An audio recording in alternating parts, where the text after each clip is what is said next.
So out here in the courtyard, when we got our tour, we know this is where the Varsity Court is and the training center.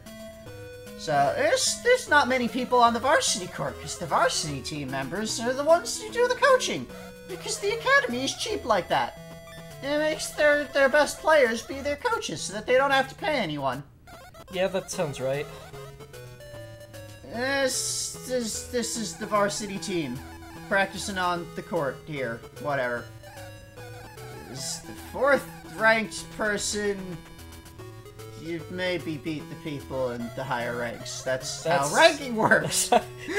Kevin is the coach here, and he's the top. And Emily is second, and then Mark is third. That's the varsity team. There are other people on the varsity team. They don't have names. Do they exist? We can see that there are people on the court here. Whether they are real, fleshed out, actual people is probably not. They are tennis homunculi. Apparently all of them are 4th ranked. So, yeah, like, the 3 varsity players are the only ones who have any names. And, presumably matter. Yep. Everybody else is just generic tennis player. This is a statue of a bust of, I guess, the headmaster or the founder or whatever. There's a little fountain out here. Again, still nothing secret hidden around anywhere. Just they made a nice place. Why bother having you be able to walk all around if you're not going to, like, hide things? Because they wanted to make a nice place. Here's the training center. You could go to the repair counter to change your racket and shoes. Oh, does that matter? Here's the repair counter to change your equipment. Okay. Yes. But you can't use it if you're still in the junior class. It's for seniors and up. So if your racket breaks, you're a junior, you just get expelled, I guess. Anyway, this is wall practice. Wall practice. Yep. It's where you practice against the greatest tennis opponent ever, a brick wall. Oh. Yeah! Because you can never beat a brick wall. That is how you be the best tennis player. Be a fucking wall. This is why tennis is a bad sport. Yeah, that's true. Wall practice is a pain in the ass. You see, it's... They seem to be implying that this wall in particular, is the best wall to practice against. It actually is, for weird reasons. Okay. Do you think the practice wall is for beginners? No. No, it's not what you expect! What if I say, yeah, it is only for beginners? Everyone looks down on the Academy's wall practice before they try it. But after one try, everyone's attitude changes. They'll see. They'll see the power of the practice wall. Says this mad scientist-looking fucker. Anyway, let's get on that. That is what makes the wall different. It has these panels. Okay. If your ball hits one of those panels, it goes in the direction of the arrow. So, I had a lot of trouble figuring this out to start with. Your because game is over. I have such high power. Okay. So, you know, the power that you have is the power that the wall returns the ball at. Right. So there's what happens when the ball hits the panel, is that it bounces in the direction. Okay, so... So you need to get up to 50 hits against the wall to beat the thing. You get an amount of XP based on how many hits you get against the wall, and I just wanted to show their leveling up. There, you need 50. You need 50. And I got 50, and cleared level 1. That's level 1 of wall practice, and it's worth a lot of XP, actually. Okay. There's 4 levels of this? Yeah. Of just hitting a ball against a wall? Yeah. That was level 1. Everyone changes what they say in this room based on what level you've cleared. Level 2 is unbelievably hard, apparently. There's 2 sets of panels that knock the ball up and down, as opposed to left and right. That makes it different and harder. Does it? If you can abide by the rules of tennis. and hit the ball 50 times, you win. Next, you must try level 2. And if you say no, you can go back to an earlier level if you just want to fuck around and practice a thing, I guess, and get some XP. You only get the big chunk of XP the first time that you clear each level. But you still get the basic XP for number of strokes that you got.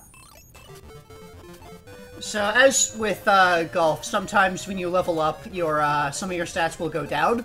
Ah. You know, if you're not actively training one thing, then it stops getting better, and you need to keep training each thing. And overall, as you go through, you level everything, and you can get everything up. So is that what the top spin thing, is that the stat you want to keep 0? Yeah, spin is the spin that you put on the ball. It affects, like, the way the ball curves. Like, in the N64 game, Boo has extremely high spin. Which is why the ball, like, flies off in weird directions. Spin is really good against other human opponents. But AI opponents tends to know where the ball is going to go when you hit it. Regardless of, you know, what your stats are. So, the spin, like, it can help. It can, like, affect and help the ball go off further to the side than they can reach with their speed, but I like hitting the ball. I like the ball to go with a place where I tell it to go. Yeah.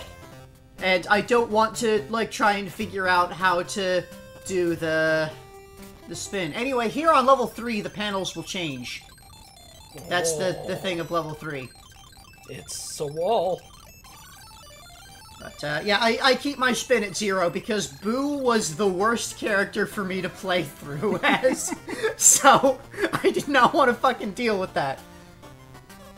And just, like, you need high power and high control and high speed to actually play.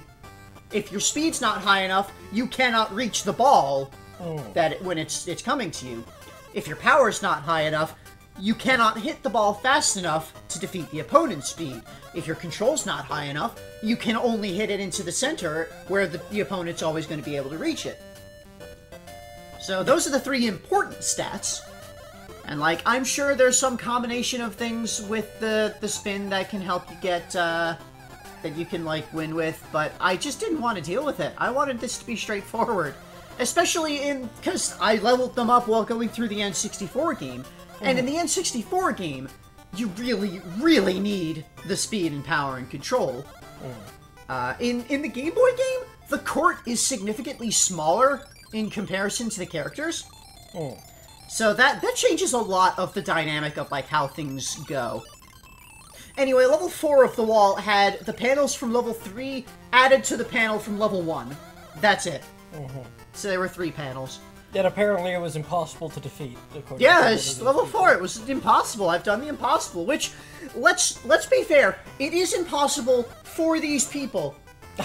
Because, so this was something that I discussed back in golf, was that, you know, the fake world that they created, these are all people that were created as part of this world. And the transfer characters in golf, it was Joe, Kid, Sherry, and Azalea. In this, it is Nina, Kate, Alex, and Harry. They are the chosen ones that were allowed to leave their world and play in the Mushroom Kingdom. And as a result of leaving their world, they gained the potential to go beyond the confines of their world. Anyway, this is, the expert level wall practice. It's a high score challenge where the panels have, like, they're weird. Okay. They have, like, multiple different types of 64!